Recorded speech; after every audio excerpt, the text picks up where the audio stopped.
So today, we're diving into something really fascinating, what you might call the Bodhisattva's Dream Guide. It's based on this incredible ancient text that says our dream world isn't just random noise, it's actually a detailed spiritual map.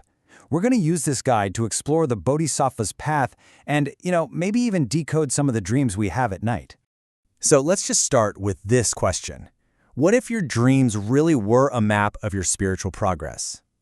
Imagine if your own subconscious was giving you a nightly report on your journey, pointing out the roadblocks, and even telling you exactly what you need to do to move forward.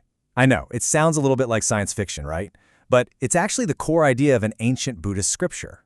So here's our game plan for this explainer. First, we'll look at where this dream guide comes from. Then we'll get into the kinds of obstacles it can reveal. After that, we'll dive into some real examples to decode the practice map. We'll also cover the specific practices prescribed to get past those obstacles, and we'll wrap up with the sutra's really powerful message of assurance for anyone on the path. Okay, so where does all this come from? Our guide is from the Maharatnakuta Sutra, which translates to the Sutra of the Heap of Jewels. And a sutra, for anyone who might not know, is basically a sacred text in Buddhism.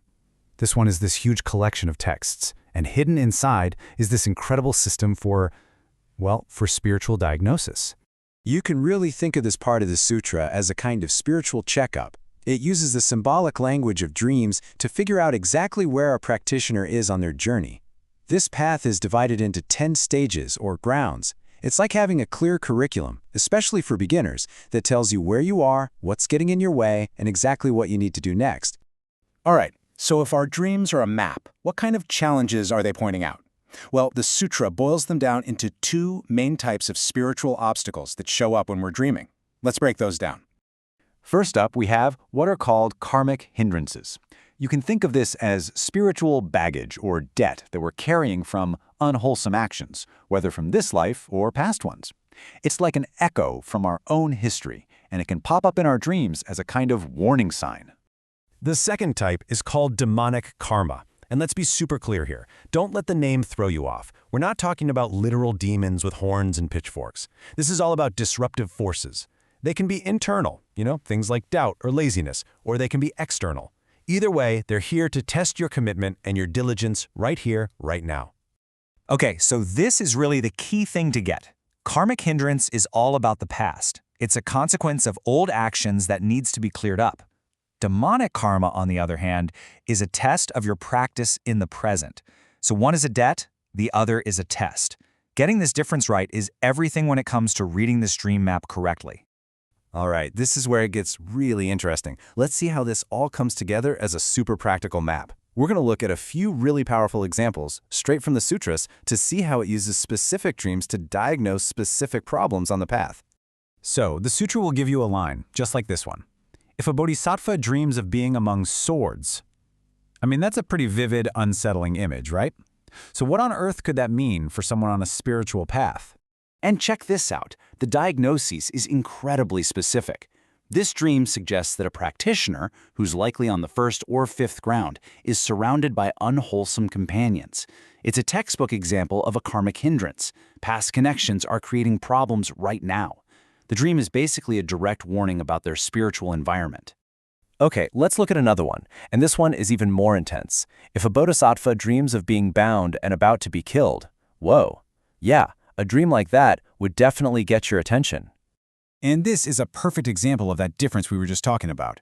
This dream also points to someone on the early grounds, but the problem isn't some karmic hindrance from the past. Nope, this is a sign of strong demonic karma, meaning a lack of diligent practice in the present.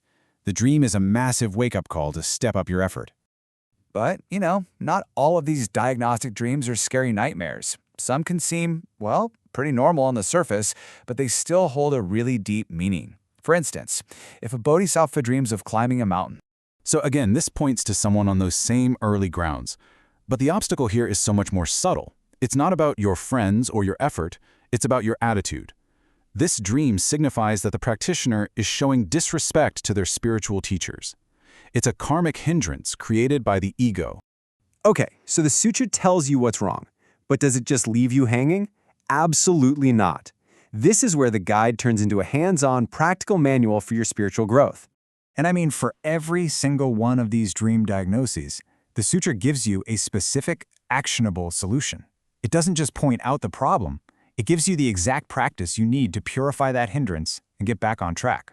So, for example, let's say you have that dream about holding a torch. What do? The sutra gives you this clear 4-step prescription. 1. Cultivate wisdom. 2. Practice non-attachment. 3. Meditate. And 4. Don't let doubt or regret creep in. It's just a beautifully direct set of instructions. And it's not just for specific dreams. The sutra also lays out this amazing foundational curriculum, ground by ground. For the first ground, the main practice is mindfulness of the Buddha. For the second, it's learning to let go.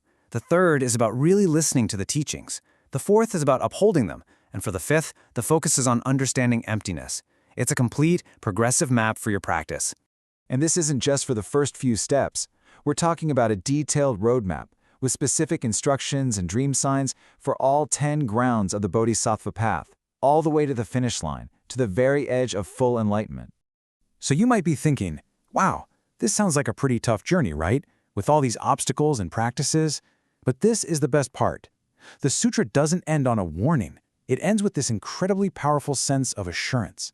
The bottom line is this. Yeah, the journey is long, and sure, the obstacles are real. You're going to face karmic hindrances from your past and demonic karma in your present. But the one thing that's even more real, even more powerful, is your fundamental commitment to enlightenment, your Bodhi mind. It is resilient, it is unbreakable. And it all leads to one of the most beautiful and powerful verses in the entire text. Listen to this. The great earth can be overturned, but the Bodhi mind will never retreat. There is no such possibility. That is just an absolute promise that your vow to awaken for the good of all beings, once you truly make it, has this unstoppable power all its own. So what this ancient guide really gives us is a whole new way to look at our inner world. It suggests that our dreams aren't just random brain activity, but a rich, symbolic language giving us feedback on our journey. It makes you wonder, doesn't it? What signals is your spiritual path sending you tonight?